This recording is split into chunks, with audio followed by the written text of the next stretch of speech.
fevavne, Vayavul denir fevavne, Nalesi o bilevanu, Nalesi o bilevanu, Uzalırdı asimane, uzalırdı asimane, Şorla okşar bu çölde, Şorla okşar bu çölde, Eşber-i cevani kardeş, Eşber-i cevani kardeş, Canım fedası olsun, Zeynep Sultanı kardeş.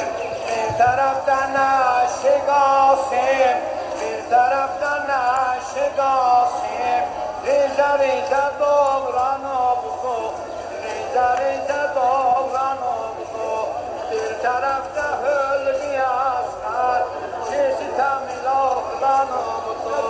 Bir tarafta Neşi Abbas, bir tarafta Neşi Abbas, Zülmüyle bosul kalıbdı, Zülmüyle bosul kalıbdı.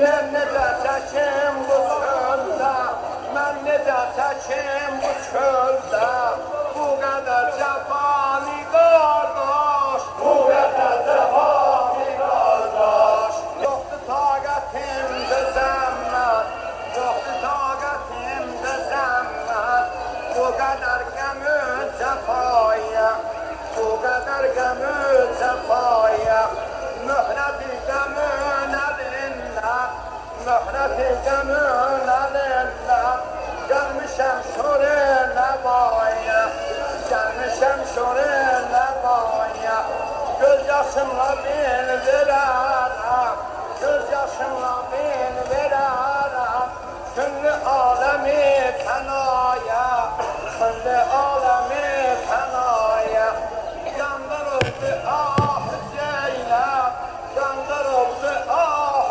Zeynep, cümle bu cehani kardeş, cümle bu cehani kardeş. Necə səndən ayrılırlar, necə səndən ayrılırlar, ey atam nişanı qardaş, ey atam nişanı qardaş, görürəm doluldu qardaş, dəstə-dəstə əhlikilə, bilirəm yəqin doluldu, şu bu dəstə əhlikilə, səsələr başı olur deşlə, səsələr başı olur deşlə, şəvursa əhlikilə, dedələr şəman bu çöldə,